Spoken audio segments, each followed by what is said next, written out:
ज़िक्र व इन्ना लहू लहाफ़िज़ून। आमन्तु बिल्लाहि सदक़ल्लाहुल अज़ीम व बल्लग़ना रसूलुहुन नबियुल करीम व नहनु अला ज़ालिका लमिनश शाहिदीन व शाकिरीन वल्हम्दुलिल्लाहि रब्बिल आलमीन। आइए सबसे पहले इंतहाई अक़ीदत व मोहब्बत के साथ नबी रहमत, शफ़ीए उम्मत, क़ासिम नेमत, मालिक जन्नत, सरापा जूद व सखावत, फ़ै करे अज़मत व शराफ़त, महबूब रब्बुल इज़्ज़त, मुस्तफ़ा जान रहमत, शमए बज़्म हिदायत, नो शहे बज़्म जन्नत, हुज़ूर अहमद मुज्तबा हज़रत मोहम्मद मुस्तफ़ा सल्लल्लाहु तआला अलैहि वसल्लम की बारगाह नाज़ में जी लगाकर बआवाज़ बुलंद पढ़ें अस्सलातु वस्सलामु अलैका या रसूलल्लाह व अला आलिका व अस्हाबिका या हबीबल्लाह। अस्सलातु वस्सलामु अलैका या नबियल्लाह व अला आलिका व अस्हाबिका या नूरल्लाह सल्लल्लाहु तआला अलैहि वसल्लम। नवैतु सुन्नतल इतिकाफ़। अल्लाह अज़्ज़ व जल का करोड़ा करोड़ एहसान है कि उस रब्बे करीम ने अपनी रहमत कामिला से हम गुनहगारों को अपने प्यारे हबीब हबीब लबीब तबीबों के तबीब सल्लल्लाहु तआला अलैहि वसल्लम की अज़ीमुश्शान उम्मत में पैदा फरमाया और इस उम्मत अज़ीमा में पैदा फरमाकर रब्बे करीम ने कुरान अज़ीम हम सबको अता फरमाया। कुरान पाक ये वो किताब है जिसे नाजिल फरमाने वाला रब्बुल आलमीन है, जिसे लेकर आने वाले रूहुल अमीन है, और ये किताब जिन पर नाजिल हुई वो रहमतुल लिल आलमीन है।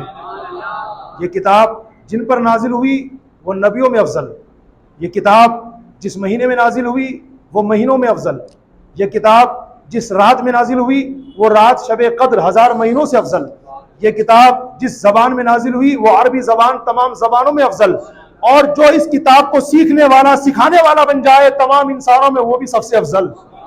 हमारे हुजूर ने फरमाया खैरुकुम मन तअल्लमल कुरान व अल्लमहू, लोगों तुम में सबसे बेहतर वो है जो कुरान सीखने वाला है, सिखाने वाला है।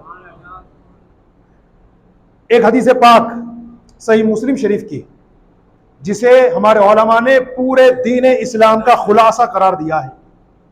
यानी अगर आप मुख्तसर में शॉर्ट में ही समझना चाहें कि दीन इस्लाम का खुलासा क्या है तो सही मुस्लिम शरीफ किताबुल ईमान की हदीस पाक हमारे हुजूर जाने आलम सल्लल्लाहु अलैहि वसल्लम ने फरमाया अद-दीनुन नसीहा, दीन खैरखाही का नाम है, दीन खालिस होने का नाम है, दीन मुकम्मल तौर पर सच्चे ईमानदार और अच्छे बन जाने का नाम है। किसके लिए? मेरे हुजूर ने 5 नाम इरशाद फरमाए, लिल्लाही अल्लाह के लिए, वली किताबिही और उसकी किताब के लिए, वली रसूलिही और उसके रसूल के लिए, वली अइम्मतिल मुस्लिमीन और मुसलमानों के इमामों मतलब औलिया किराम, मुफ्तियान किराम, उलमाए किराम, बुजुर्गान दीन के लिए, और फरमाया वली आम्मतिहिम और आम मुसलमानों के लिए। यह है दीन की खैरखाही, यह है दीन का खालिस होना। मेरे हुजूर ने फरमाया दीन खैरखाही का नाम है, अल्लाह के लिए, उसकी किताब के लिए, उसके रसूल के लिए, मुसलमानों के अइम्मा के लिए और आम मुसलमानों के लिए। इन 5 में बिलखुसूस जिस टॉपिक पर मुझे बात करनी है वो है दूसरे नंबर पर ली किताब ही, अल्लाह की किताब के लिए यानी कुरान मजीद के लिए। याद रखना मुसलमानों, हर शख्स पर कुरान पाक के 6 हरूफ हैं। कितने? 6 हुकूक है, 6 हुकूक, इनको याद भी करना। आप समझ रहे हैं? आज मेरे बयान का यह आपके लिए लेसन है, सबक है, इसको याद करिए और अपने बच्चों को बताइए। हम कुरान देखते तो हैं, कुरान चूमते तो हैं, कुरान सर पे रखते तो हैं, कुरान सीने से लगाते तो हैं, कुरान पढ़ते तो हैं, कुरान सुनते तो हैं, कुरान से मोहब्बत तो करते हैं, मगर शायद हमें यह पता नहीं कि अल्लाह ताला ने हर शख्स पर कुरान अजीम के कितने हुकूक मुकर्रर फरमाए। 6 rights of the Holi Quran, Quran पाक के 6 हुकूक हैं, याद रखिएगा, जिस पर मैं भी मान रखता हूं और उनको फॉलो करना मुझ पर जरूरी है, आप पर भी जरूरी है। अगर आप सुस्ती से काम लेंगे तो गुनाहगार होंगे। गुनाह से बचना चाहते हैं, इन 6 हुकूक की पहले लिस्ट सुनिए और फिर इनको फॉलो कीजिए। कुरान पाक के 6 हरूफ हैं। नंबर 1, कुरान पाक पर ईमान लाना। नंबर 2, कुरान पाक से मोहब्बत और उसकी ताज़ीम करना। नंबर 3, कुरान पाक पर अमल करना। नंबर 4, कुरान पाक की तिलावत करना। नंबर 5, कुरान पाक को समझना। नंबर 6, कुरान पाक की तबलीग करना, यानी इसका पैगाम दूसरों तक पहुंचाना। ये 6 हुकूक इनको याद कर लीजिए और इंशाअल्लाह मैं इनकी डिटेल बयान करूंगा नंबर वाइज कि कुरान पर ईमान लाने का मतलब क्या, कुरान से मोहब्बत करने, इसकी ताज़ीम करने का मतलब क्या, कुरान पर अमल करने का मतलब क्या, कुरान की तिलावत करने का मतलब क्या, कुरान को समझने का मतलब क्या और कुरान की तबलीग करने का मतलब क्या। ये 6 राइट्स, 6 हुकूक हैं जो हसन रजा पर भी और हर उस शख्स पर आयद होते हैं जो अब्दुल्लाह कहलाता है, अल्लाह का बंदा। नंबर 1 क्या है? कुरान पर ईमान लाना। याद रखिएगा, वैसे तो आमनतु बिल्लाहि व मलाइकतिहि व कुतुबिहि व रुसुलिहि वल यौमिल आखिरी वल कद्रि खैरिहि व शर्रिहि मिनल्लाहि ताला वल बासी बादल मौत, इन 7 चीजों में एक लफ्ज आया है वह कुतुबी, अल्लाह की तमाम किताबों पर अल्लाह ताला ने हजरत मूसा अलैहिस्सलाम पे तौरात उतारी, हजरत ईसा अलैहिस्सलाम पर इंजील उतारी, हजरत दाऊद अलैहिस्सलाम पर ज़बूर उतारी और कमोबेश 100, ये टोटल जो किताबें हैं 104 हैं, जिनमें 4 बड़ी किताबें और 100 सहीफे अल्लाह ताला ने नाजिल फरमाए। उन तमाम किताबों पर इजमाली तौर पर ईमान रखना हर मुसलमान पर फर्ज है। सारी किताबों को माने, किसी एक किताब का इनकार कर दे वो मुसलमान नहीं रहेगा, मुसलमान नहीं रहेगा। तो हर मुसलमान की जिम्मेदारी है, जरूरियात ईमान में एक ये है कि अल्लाह की तमाम किताबों पर ईमान रखा जाए, मगर उन तमाम किताबों में जो सबसे बड़ी किताब है वो है कुरान अजीम। कुरान पाक के हर हर हर्फ पर हर एक का ईमान लाना जरूरी है, फर्ज है। अगर कोई कुरान पाक के 30 पारों में से एक पारे का इनकार करे काफिर हो जाएगा। अगर कोई कुरान पाक के 540 रुकू में से एक रुकू का इनकार कर दे काफिर हो जाएगा। अगर कोई कुरान पाक की 6000 से ज्यादा जो आयतें हैं उनमें से किसी एक का इनकार करेगा काफिर हो जाएगा। कुरान पाक की 114 सूरतों में से अगर कोई किसी एक सूरत का इनकार कर देगा काफिर हो जाएगा। तो कुरान पाक पर ईमान लाना फर्ज है, इसके बगैर हम मोमिन नहीं हो सकते। हजरत अब्दुल्लाह इब्न मसूद रज़ी अल्लाह तआला अन्हु फरमाते हैं, इन्नल कुरान शाफिउन व मुशफ़्फ़ा, बेशक कुरान शफात करने वाला है और अल्लाह के दरबार में इसकी शफात कबूल की जाएगी।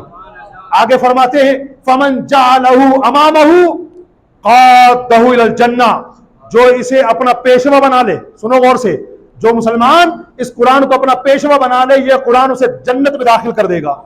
आगे फरमाया, वमन जअलहु खलफहु साक़हु इलन नार, फरमाया और जो इस कुरान को पसे पुश्त डाल दे, इसकी तौहीन करे, फरमाया यह कुरान उसे जहन्नम में पहुंचा देगा।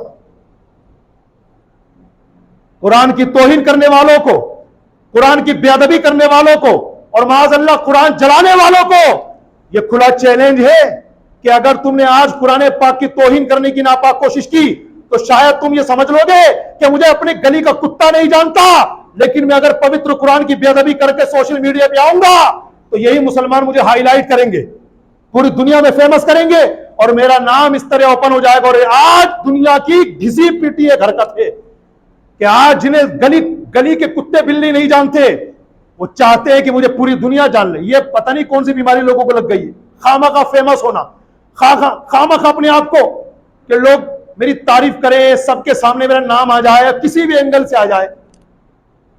ये एक बहुत बड़ी गंदी बीमारी है, याद रखना मुसलमानों। इसको हदीस पाक में हुब्बे जाह का नाम दिया गया है, हुब्बे जाह। और मेरे नबी सल्लल्लाहु अलैहि वसल्लम के हदीस पाक का मजमून है, मेरे हुजूर ने फरमाया, दो भूखे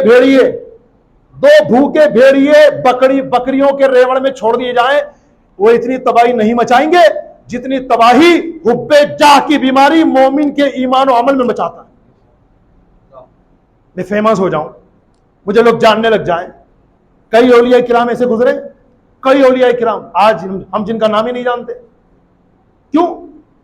बहुत सारे औलिया किराम तो वो है जिनको अल्लाह ने फेमस किया, अल्लाह ने मशहूर किया कि आज हमारे घर में बच्चा पैदा होता है तो गौसे आजम का नाम लेके पैदा होता है। मुबालगा कर रहा हूं, यानी वो जानता है कि वलियों के शहनशाह का नाम गौसे आजम जिलानी है, हिंदुस्तान की धरती पे हुकूमत करने वाले ख्वाजा गरीब नवाज अजमेरी है। हमारे बच्चे बच्चे को मालूम है, मगर कुछ औलिया किराम ऐसे जिनको दुनिया नहीं जानती। क्यों? रो रो के दुआ करते थे, मौला मुझे फेमस मत कर, मौला मुझे मशहूर मत कर।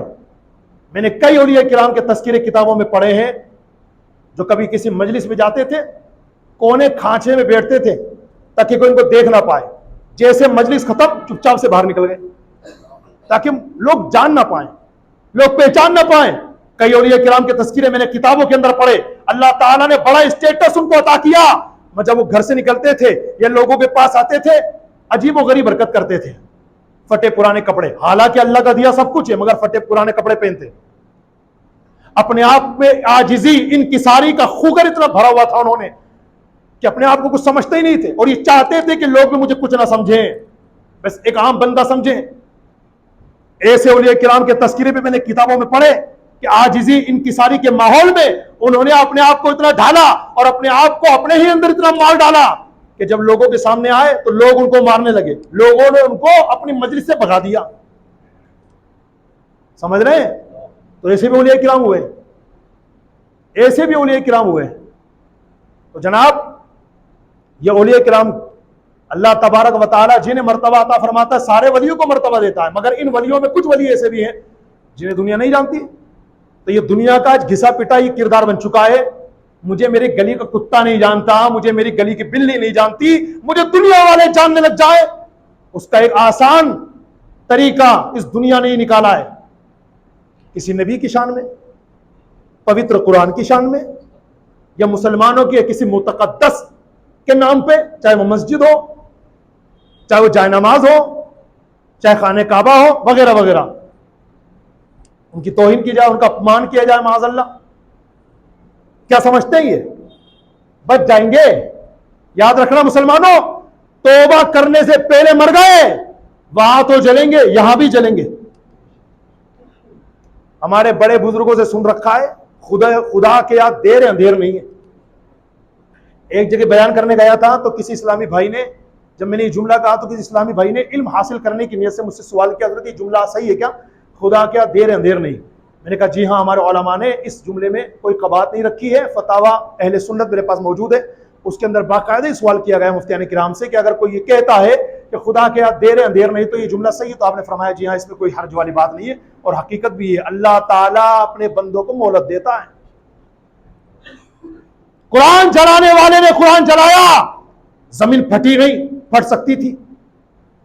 कुरान जलाने वाले ने कुरान जलाया, आसमान से पत्थर नहीं बरस सकते थे। कुरान जलाने वाले ने कुरान का अपमान किया, आंधी चलती इतनी खतरनाक उड़ा के ले जाती उसको इस देश से विदेश, पता भी नहीं चलता, मगर ऐसा नहीं हुआ। क्यों? अल्लाह ताला का एक नाम है हलीम, बुर्दबार। अपने बंदों को गुनाह करता देखकर, कुरान मुकद्दस का अपमान करता देखकर मोहलत देता है। अगर हो जाए शर्मिंदा, तौबा कर ले, तूने गुनाह किया है इसका इकरार कर ले, दिल से मान ले कि हाँ गलती हुई है, मैं बड़ा बख्शने वाला मेहरबान हूं। लेकिन जब पानी सर से ऊपर चढ़ जाता है ना, तो देखो हाल क्या होता है। सुनिए, खिलाफत बनी उमैया का एक बादशाह गुजरा है, उसका नाम था वलीद इब्न यजीद। वलीद इब्न यजीद बड़ा सरकश और जालिम था, और इतना बड़ा सरकश और जालिम था कि नबी कौनैन सल्लल्लाहु ताला अलैहि वसल्लम ने इसके पैदा होने से पहले ही सहाबा किराम को बता दिया था कि मेरे सहाबा, मेरी उम्मत में ऐसा शख्स पैदा होगा जिसका नाम वलीद होगा, और वो फिरौन से बड़ा जालिम होगा, फिरौन से बड़ा सरकश होगा। उलमा फरमाते वो यही वलीद है जिसकी हुजूर ने खबर दी थी। तो बड़ा जालिम था, बड़ा सरकश था, और बड़ा इतरावना था, अपने आगे किसी को कुछ समझता ही नहीं था। तो एक बार इसने कुरान खोला फाल निकालने के लिए। यहां रुककर एक मसला जरूरी सुन लीजिए, कुरान पाक से फाल निकालना नाजायज गुनाह है। ध्यान रखना, यह हसन रजा की तबीयत का नहीं, अल्लाह की शरीयत का हुक्म है। कुरान मजीद से फाल निकालना हराम और गुनाह है। अगर आपके सामने कोई बाबा कुरान पाक से फाल निकालता है, फौरन समझ लेना ये असली बाबा नहीं, ये ढोंगी बाबा है, समझ लेना इसको।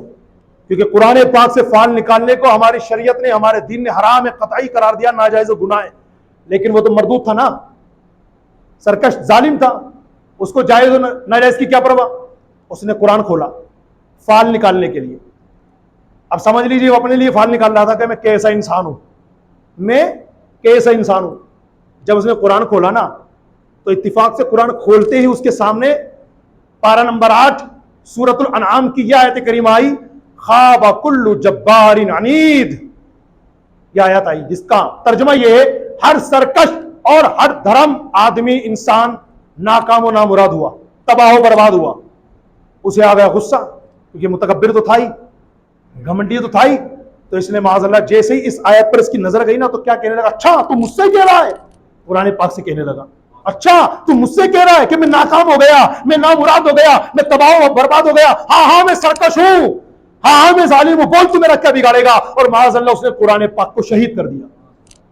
और शहीद नहीं किया, शहीद करने के साथ साथ माज़अल्लाह दूर डाल दिया, जिसको हम कहते हैं फेंकना। ये लफ्ज बड़ा अजीब है कुरान मुकद्दस के लिए, इसलिए मैं बच रहा हूं। तो कुरान पाक को उसने दूर डाल दिया और कहने लगा, जब अल्लाह के दरबार में जाना कयामत के दिन, तो जाके मेरी शिकायत कर देना कि मैंने तेरे साथ कैसा सुलूक किया। इसके लिए जमीन फटी नहीं, इसके लिए आसमान ने खून नाजिल नहीं किया, इसके लिए आसमान से पत्थरों की बारिश नहीं हुई। क्या बताया शुरू में, खुदा के यहाँ देर अंधेर नहीं है। फिर क्या हुआ, जब तौबा की तौफीक मिलने वाली थी नहीं, इसकी मक्कारी, इसकी अय्यारी और इसका जुल्म इसके सर से ऊपर चढ़ चुका था ना, तो क्या हुआ, चंद दिनों के बाद इसका सर काट दिया गया, इसके महल में लटका दिया गया। और यह काम जनाब किसी और ने नहीं किया, इसी के चचा के बेटे ने करवाया। इसके चचा के बेटे ने बगावत का ऐलान कर दिया और अपने यहां ऐलान कर दिया कि जो वलीद का सर काट करके लाएगा उसे 1 लाख दिरहम इनाम में दिया जाएगा। 1 लाख दिरहम, भाई साहब, दिरहम कहते हैं चांदी के सिक्के को। 1 लाख दिरहम का जब ऐलान हुआ तो लोगों ने भागना शुरू कर दिया, वलीद कहां है, वलीद कहां है, वलीद कहां है। जैसे तैसे करके मिल गया, किसी को पकड़ा, बेदर्दी के साथ मार डाला उसे, उसका सर उसके तन से जुदा किया और उसके चाचा के बेटे के पास लाया। इसके चाचा के बेटे ने पहले इसके महल में उस सर को लटकवाया और उसके बाद कुछ दिनों के बाद वहां से हटवाया और फिर चौराहे पे लटकवाया। कुरान को शहीद करने वाले, कुरान का अपमान करने वाले, कुरान की गुस्ताखी करने वाले और कुरान पाक को नीचा दिखाने वाले, माज़अल्लाह, ये उनका अंजाम होता है दुनिया के अंदर। आखिरत में क्या होगा, भड़कती हुई आग का अज़ाब तैयार है उनके लिए। याद रखना मुसलमानों, भड़कती हुई आग का तैयार, वहां तो कटेंगे मरेंगे बुरी तरीके से, मगर अल्लाह ताला इनकी मौत से पहले दुनिया वालों को दिखा देता है। और ये एक वाकया नहीं, दुनिया में न जाने कितने वाकयात ऐसे हुए हैं, धरती गवाह है, धरती, ये आसमान गवाह है। इस दुनिया में जिसने कुरान मुकद्दस का अपमान किया है ना, कुत्ते की मौत मारा गया। सीने से लगाइए कुरान को। तो मैंने बताया कुरान पाक के 6 हुकूक हैं। नंबर 1 हो गया ईमान लाना, तो कुरान पाक की हर आयत पर ईमान लाना फर्ज है। अगर कोई कुरान पाक की सारी आयतों को माने, एक आयत को ना माने, काफिर हो जाएगा, मुसलमान नहीं कहलाएगा। और अब पते की बात सुनो, आज दुनिया कहां से कहां जा रही है, कुरान तो छोड़ दिया, भाग रही है। और मैंने भी हजरत अब्दुल्लाह इब्न मसूद रज़ी अल्लाह तआला अन्हु का कौल आपके सामने नकल किया। फरमाते कि जो कुरान को अपना पेशवा बनाएगा, कुरान उसे जन्नत में दाखिल कर देगा, और जो कुरान की बेअदबी करेगा, तौहीन करेगा, पसे पुश्त डाल देगा, कुरान उसे जहन्नम में पहुंचा देगा। आज मुसलमानों, माफ करना, हमारी बहुत बड़ी अक्सरियत वो है जिसने कुरान को पसे पुश्त डाल दिया है। आज हमारे यहां कुरान निकलता है किसके लिए, हाथ रख के कह रहा हूं, हाथ रख के कह रहा हूं, कसम खाने के लिए आता कुरान। कब निकलता है कुरान, घर में से दादा का इंतकाल हो गया, अब निकलेगा कुरान। वरना मोबाइल की स्क्रीन दिन में 50 बार साफ होगी, और वह कुरान पाक जो ऊपर ताक में रखा हुआ है, रमजान में खोला था, फिर रमजान में खुलेगा, और बीच के इन 360 और 365 दिनों के अंदर कितनी धूल चिपक गई है। मेरे घर में परेशानी बहुत है, इमाम साहब दुआ कर दो मेरे लिए, तावीज दे दो मेरे को। बरकत आपके घर में ही मौजूद है, कहीं नहीं गई है बरकत, मगर उसका आपने लिहाज नहीं किया, जिसकी वजह से घर में बेबरकतियां आ गई हैं। और मेरे हुजूर अलैहिस्सलाम की हदीस पाक मेरा हर भाई दिल पे नोट कर ले कि जिस घर में कुरान पढ़ा जाता है, अल्लाह की रहमतें उतरती है, फरिश्ते आते, शैतान निकल जाते हैं। और आगे मेरे हुजूर फरमाते, इसका खुलासा यह कि जिस घर में कुरान नहीं पढ़ा जाता, शैतान आ जाते, फरिश्ते निकल जाते। अब मुझे ये बताओ कि किस किताब में लिखा है कि शैतान जिस घर में आ जाए तो बरकत रहती है, मुझे ये बता दो आप। जिस घर में शैतान आ जाएगा कि बरकत रहेगी, बरकत और शैतान इन दोनों का 36 कहां खड़ा है। जिस घर में शैतान होगा बरकत नहीं होगी, और जिस घर में बरकत होगी वहां शैतान नहीं होगा। हमारे घर में शैतान आ गए हैं, माफ करना। और इसकी सबसे बड़ी दलील यह है कि हमारे घर में कुरान नहीं पढ़ा जाता। वो गए हमारे बड़े बुजुर्ग अपनी कब्रों में, कि जिनके घरों में पहले अल्हम्दुलिल्लाह सुबह ही सुबह तिलावत कुरान की आवाजें आती थी। अब मुसलमानों के घरों में फिल्म ड्रामों की आवाजें आती है सुबह सुबह, गाने बाजों की आवाजें आती है सुबह सुबह। अब कुरान की आवाजें नहीं आती, इसलिए ये उम्मत तबाह हो रही है, इसलिए ये उम्मत मारी जा रही है, इसलिए मुसलमानों को दूसरी कौमों ने अपने जूतों की नोक पे ले लिया है। तो ये मत कहो कि मुझे कौन जुल्म कर रहा है, मेरे ऊपर कोई नहीं कर रहा आप पर जुल्म, आप खुद अपने आप पे जुल्म कर रहे हैं। बात बहुत दूर निकल जाएगी मुसलमानों। तो मैं 6 हुकूक की बात कर रहा था। नंबर 1 हुआ कुरान पर ईमान लाना, इसकी कुछ डिटेल बयान की मैंने, इसको याद रखिएगा। कुरान पाक का दूसरा हक है कुरान से मोहब्बत करना, इसकी ताजीम करना, याद रखना। कैसे मोहब्बत करेंगे आप? इसकी तिलावत कीजिए, यह कुरान से मोहब्बत है। इसको चूमिए, यह कुरान से मोहब्बत है। इसे सीने पे लगाइए, यह कुरान से मोहब्बत है। इसे सर पे रखिए, यह कुरान से मोहब्बत है। इसे दिन में बार बार देखिए मोहब्बत के साथ, यह कुरान से मोहब्बत है। और याद रखना कुरान पाक से मोहब्बत करना सुन्नत मुस्तफा है। इस पर मैं 2-3 बातें सुनाता हूं आपको। कुरान पाक से मोहब्बत करना सुन्नत मुस्तफा। एक मरतबा का वाकया है कि मेरे प्यारे आका सल्लल्लाहु अलैहि वसल्लम अपने मुबारक घर में तशरीफ फरमा थे। कोई सहाबी आए और कहा, या रसूल अल्लाह, आपके घर के बाहर कोई साहब बड़ी खूबसूरत आवाज में कुरान शरीफ पढ़ रहे हैं, कुरान की तिलावत कर रहे हैं। मेरे आका उठे और बाहर तशरीफ ले गए। जो बंदा कुरान पढ़ रहा था ना, मेरे आका उसके पास खड़े रहे देर तक और उससे कुरान सुनते रहे, सुनते रहे, सुनते रहे। बहुत देर गुजरने के बाद मेरे आका अपने घर में वापस तशरीफ लाए और फरमाया, ये अबू हुजैफा का गुलाम सालिम है, अल्लाह का शुक्र है जिसने मेरी उम्मत में ऐसा शख्स पैदा फरमाया है। भाई, हर उम्मती नाज करता है मेरे आका। मेरे आका, वो उम्मती कितना बड़ा खुशकिस्मत है जिस पर मेरे आका नाज करते हैं, मेरा गुलाम, मेरा गुलाम।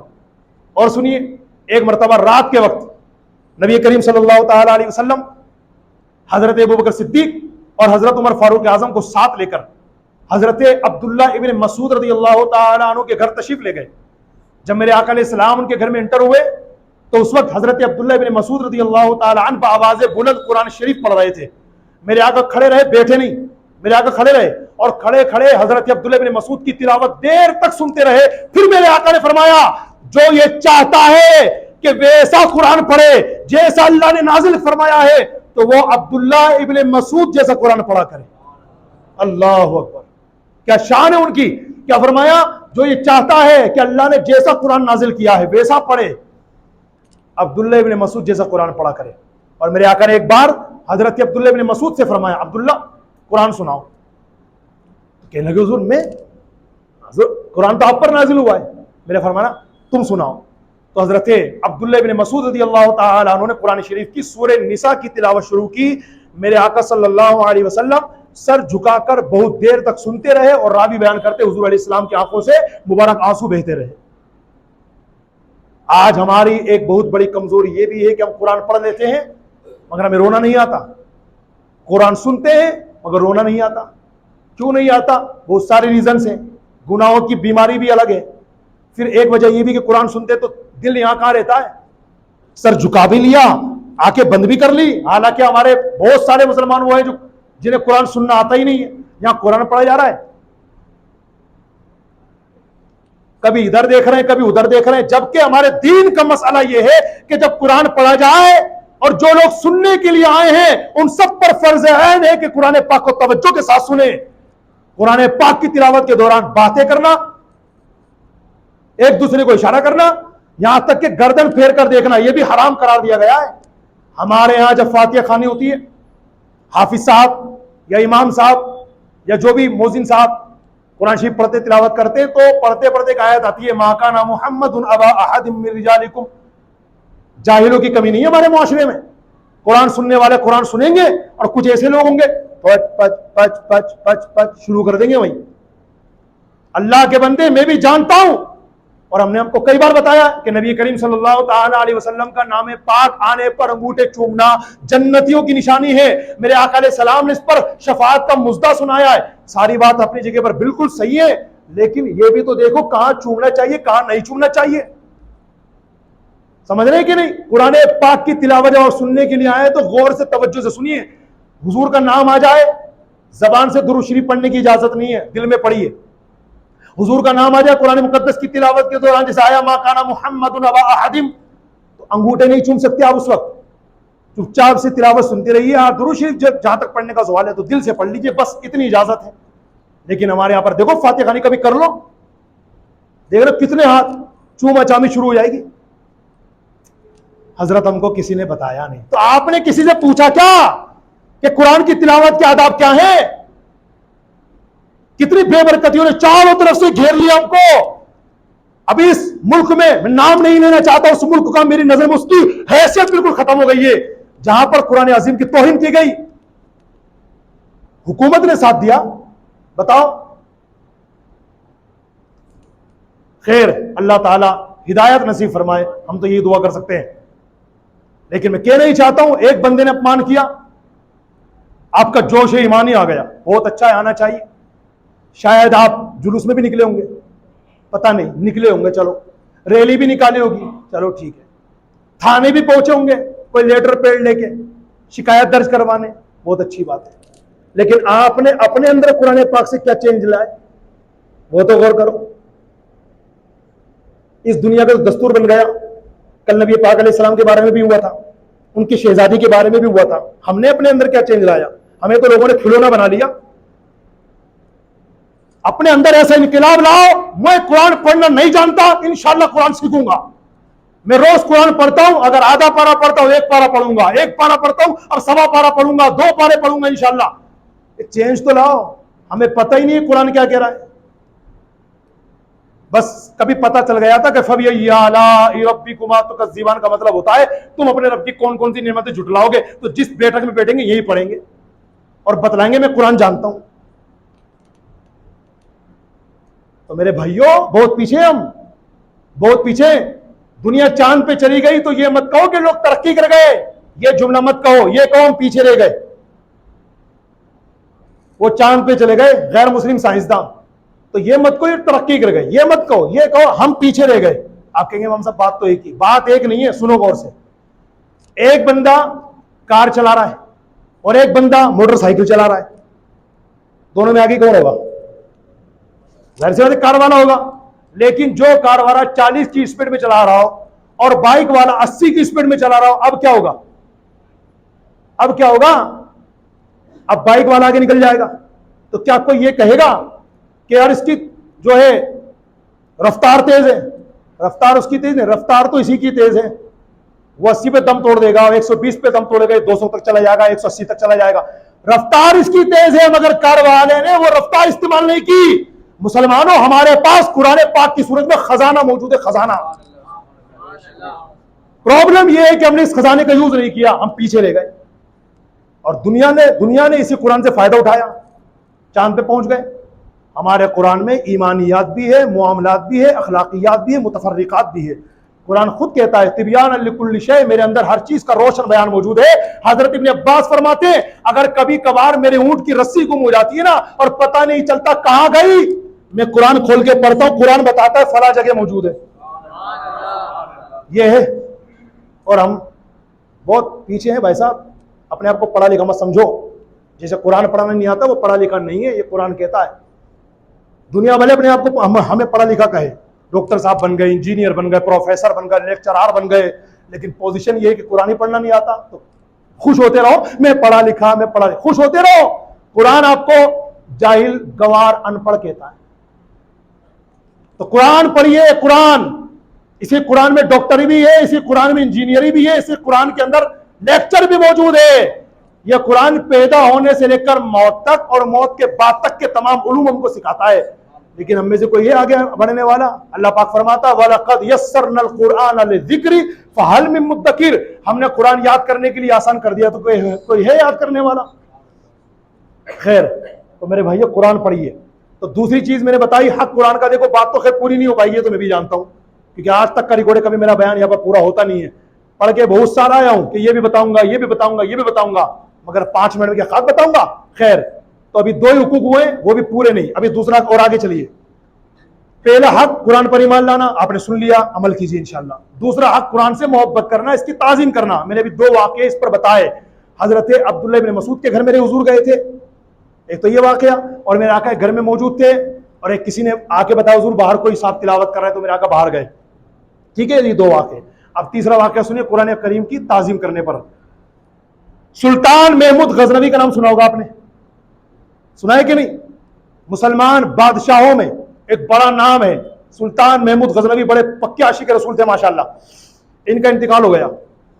इंतकाल के बाद किसी ने ख्वाब में देखकर पूछा, माँ सुनीता या सुल्तान, बादशाह सलामत कैसे हो, खैरियत? तो अल्लाह ने क्या मामला फरमाया? रिप्लाई सुनिए।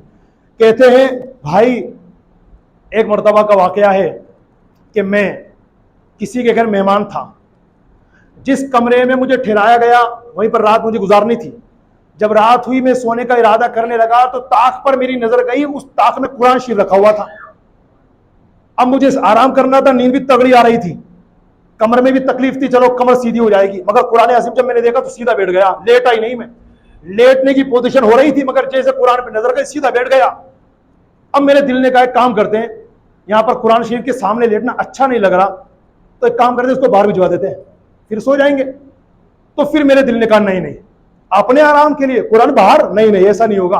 कहते हैं मैंने कुरान की ताजीम की, पूरी रात बैठा रहा, लेटा नहीं मैं, कुरान की ताजीम करने की वजह से कि कुरान के सामने नहीं नहीं, कुरान के सामने नहीं, पूरी रात बैठा रहा कुरान की ताजीम के मारे। अल्लाह ताला ने मेरी इस अदा को पसंद फरमाया। जब मेरा इंतकाल हुआ तो पता चला कि अल्लाह ने उस अदा को पसंद करके मुझे जन्नत अता कर दी। यह है कुरान की ताजीम। मैं आपसे पूछता हूं, मुझे मत बताइए, अपने दिल को बताइए। कुरान पाक देखने तिलावत करने की बात बहुत दूर है, चूमा कितनी बार था और कब चूमा था आखिरी बार? अपने दिल को बताओ भाई, अपने दिल को। आखिरी बार कब चूमा था कुरान? आखिरी बार। इतने पीछे हम। अब जो जवाब आपके दिल से निकल रहा है ना, यह है हमारी और आपकी पोजीशन। कुरान को हम जब नाराज कर देंगे तो क्या कामयाबी मिलेगी? क्या रोजगार में बरकत आएगी? कारोबार अच्छा चलेगा? नहीं भाई साहब, दर दर की ठोकरें खाएंगे। तो इसलिए इन बातों पर अमल कीजिए। तो पहला था कुरान पर ईमान लाना, दूसरा था कुरान पाक से मोहब्बत करना, इसकी ताजीम करना, और तीसरा था कुरान पाक पर अमल करना। याद रखना, अत-तअद्दुबु बिआदाबी व तखल्लुकु बिअखलाकी। इसका मतलब यह है कि कुरान पाक ने जो आदाब बयान फरमाए उनको अपनाना, और कुरान पाक ने जो अखलाक बयान फरमाए उन्हें अपनी जिंदगी का हिस्सा बनाना। यह कुरान पर अमल करना है, और ये कुरान पर अमल करना बहुत जरूरी है। याद रखना, कुरान छूना इबादत, देखना इबादत, सर पे रखना इबादत, तिलावत करना इबादत, सुनना इबादत, ये सब चीजें अपनी जगह पर है। कुरान पाक किताब हिदायत है, हिदायत देने वाली किताब। मगर जो बंदे इन सारी चीजों को करता है, तिलावत भी करता है, चूमता भी है, सर पे भी रखता है, मोहब्बत भी करता है, मगर उसके कावानीन पर अमल नहीं करता, तो हकीकत में ये कुरान से हिदायत नहीं ले सकता, हकीकत में हिदायत नहीं ले सकता। अब कुरान में क्या लिखा है? तीसरे पारे में आप पढ़ेंगे, लानतुल्लाहि अलल काज़िबीन, झूठों पर अल्लाह की लानत है। ये भाई साहब खुद ही झूठ बोलते हैं, तो कुरान पर तो अमल ही नहीं आपका। अल्लाहु ला यहदिल कौम ज़ालिमीन, अल्लाह पाक जालिमों को हिदायत नहीं करता। ये भाई साहब खुद ही जालिम है, खुद ही जालिम है। आए दिन किसी को डिग्रेड करेंगे, किसी को जलील करेंगे, किसी को ताने देंगे, किसी को कसेंगे, अपने नौकरों को, अपने काम करने वालों को गालियां देंगे, आंखें दिखाएंगे, गुस्सा करेंगे, बस यही काम है इनका। हर बात में जालिम हुए कि नहीं? ना हक किसी पर जुल्म करना, ये तो जालिम बना देता है। तो भाई साहब जालिम है और कुरान पढ़ रहे हैं, कुरान सुन रहे हैं, और कुरान में लिखा हुआ है कि अल्लाह ताला जालिमों को हिदायत नहीं करता। तो कुरान पर अमल कहाँ हुआ आपका? कुरान शरीफ में बेनमाजियों की सजाएं बयान की गई। आप भले कुरान पढ़े, कुरान सुने, कुरान से मोहब्बत करें, मगर नमाज तो पढ़ते नहीं आप, तो कहां कुरान पर अमल हुआ आपका? इस तरह point two point, number wise अगर मैं आपके सामने एक एक बात बयान करूं तो बहुत टाइम चाहिए इसके लिए। तो कुरान पर अमल करना जरूरी है। अब मैं आपको एक मिसाल देता हूं। माशाअल्लाह, देखो हमारे बुजुर्गान दिन कुरान पे कैसे अमल करते थे। इमाम ज़ैनुल आबिदीन, सुनाए ना माशाअल्लाह, हमारे इमाम अली मकाम के शहजादे इमाम ज़ैनुल आबिदीन, देखो कैसा कुरान पे अमल, जरा देखना तवज्जो से। एक बार का वाकया है, इमाम ज़ैनुल आबिदीन को उनकी कनीज वुजू करा रही थी। पुराने दौर में कनीज और गुलाम होते थे और बाकायदा इनकी खरीदो फरोख्त होती थी। इसका जिक्र बाकायदा अहादीस में मौजूद है, बाकायदा खरीदो फरोख्त होती थी। और जो कनीजें होती थी ना, फीमेल औरत, उनका पर्दा भी नहीं होता था, वो कनीज होती थी, याद रखना। तो इमाम ज़ैनुल आबिदीन को उनकी कनीज वजू करा रही थी। वजू कराते कराते अचानक वो वजू का बर्तन गिर गया और इमाम ज़ैनुल आबिदीन के चेहरे पे आके लगा, चेहरे पे जोर से आके लगा। इमाम ज़ैनुल आबिदीन ने चेहरा उठाया और उसको देखा कनीज को, उसने फौरन आयत पढ़ी, आयत का टुकड़ा, वल काज़िमीनल गैज़, और गुस्सा पी जाने वाले। इमाम आली मकाम इमाम ज़ैनुल आबिदीन मुस्कुराए, फरमाया हाँ मैंने अल्लाह की रजा के लिए गुस्सा पी लिया। आगे वो पढ़ने लगी वल आफीना अनिन नास, और लोगों को माफ करने वाले, तो मुस्कुरा के फरमाने लगे जा मैंने अल्लाह की रजा के लिए तुझे माफ कर दिया। आगे वो पढ़ने लगी वल्लाहु युहिब्बुल मुहसिनीन, और अल्लाह पाक नेकी करने वालों को पसंद करता है, तो फरमाया जा मैंने तुझे आजाद कर दिया। देखो यह है कुरान पे अमल, कितना प्यारा अंदाज है। वहां कुरान पढ़ा गया और हाथों हाथ अमल किया गया। टाइम 1 मिनट ज्यादा हो गया है, बातें बहुत सारी हैं, फिर इंशाल्लाह मौका मिलेगा। आखिरी बात सुन लीजिए मेरे बयान के आखिर में खुलासे के तौर पर, और तमाम मुसलमानों से मैं गुजारिश करता हूं बराए करम ट्वीट करने के बजाय, व्हाट्सएप स्टेटस लगाने के बजाय, फेसबुक पर चर्चा प्रचार और प्रसार करने के बजाय अमल के मैदान में आइए और कुरान पाक से मोहब्बत तो करते ही है। पढ़िए कुरान, पढ़िए कुरान, और जैसा अल्लाह चाहता ना वैसा पढ़िए, मखारिज और सिफात के साथ। कहां जाए हजरत, पढ़ने का बहुत शौक है मगर कहां जाए, बच्चों के मदरसे में नहीं, बच्चों के मदरसे में मत जाइए, दावत इस्लामी के पास आइए। मैं आपको बता रहा हूं कहीं मत जाइए। हमारी मस्जिद सराय वालान में भी अल्हम्दुलिल्लाह इशा की नमाज के बाद मदरसतुल मदीना बालिगान, बालिगान मतलब आप जैसे बालिग इस्लामी भाइयों के लिए, चाहे वो हमारे बड़े बुजुर्ग हों या हमारे नौजवान इस्लामी भाइयों जो बालिग हो गए, उनके लिए मदरसा यहाँ लग रहा है माशाअल्लाह। मुबल्लिग साहब पढ़ाने के लिए आ रहे हैं। आपसे गुजारिश है अगर मेरे इस बयान से कुछ असर आप महसूस कर रहे हैं कि हाँ यार मुझे कुरान सीखना चाहिए, वरना कुरान से मुझे कुछ क्या मिलेगा, फिर अमल, हकीकी हिदायत तो मुझे अमल करके मिलेगी, तो इंशाअल्लाह आप तशरीफ लाएं। और बाकी जो बयान बचे हैं अगर अल्लाह तौफीक देगा तो आने वाले जुमे को करेंगे। तो यहाँ इशा की नमाज के बाद मस्जिद सराय वालान में आप हजरात बड़े लोगों को तालीम कुरान देने के लिए मदरसा बालिगान लग रहा है, आप मुझसे आके मिलिए इंशाअल्लाह। हमारे 5-6 इस्लामी भाई शादा भी पढ़ रहे हैं उसमें, और मजीद आ रहे हैं, तो आपसे गुजारिश है आप भी रोजाना वक्त दीजिए, 1 घंटा 2 घंटे मत दीजिए, सिर्फ आधा घंटा कुरान के लिए दे दीजिए, कुरान के लिए आधा घंटा दीजिए, फिर देखिए कुरान आपको क्या क्या दिखाएगा इंशाअल्लाह। अल्लाह पाक हम सबको अमल पैरा होने की तौफीक अता फरमाए। 3